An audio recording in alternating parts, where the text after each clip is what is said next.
I have a story to tell, and I've been looking for someone who would really understand it, and I'm thinking that you are the one.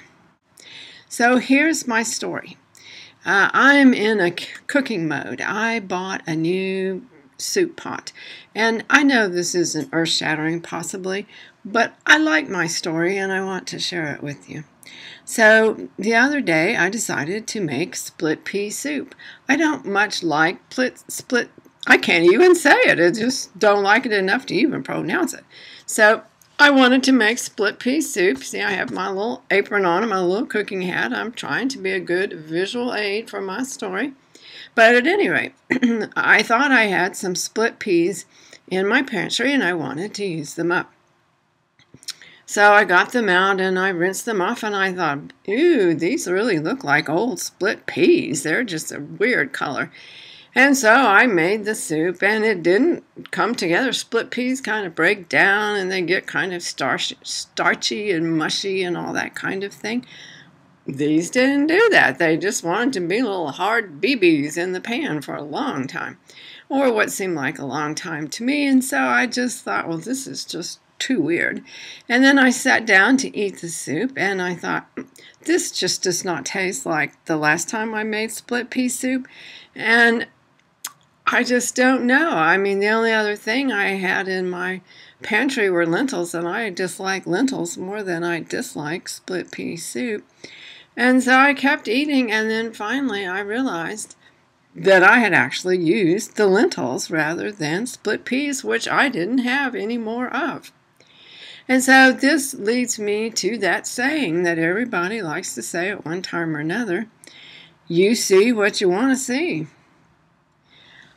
I'm not so sure. I didn't want to see lentils at all, but I believed I was seeing split peas. And so no matter what, it was that assumption that led me to see the world through split pea eyes. I'm not proud of it, but it's what happened. And so now I have a whole lot of lentil soup in my freezer waiting for a day when I'm not in the mood to cook to the extent that I'll actually eat lentil soup. So I'm wondering, how often do I do this? Do I look expecting to see something and I don't even see what's there? Probably too often than I want to think.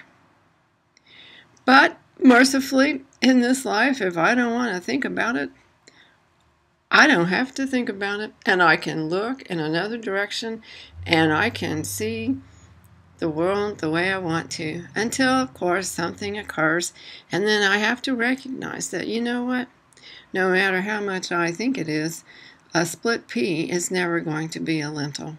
That's one of life's harsh lessons, and I'm sorry if I'm a downer, but I just wanted to share this story. It's like imperfection abounds in my life, and the only thing I can say is that I'm very good at perfecting imperfection, and I'm not sure that's a trait or a skill I had set out to conquer when I first walked into first grade to learn all that I needed to know in order to succeed in life. But, you know, maybe it was.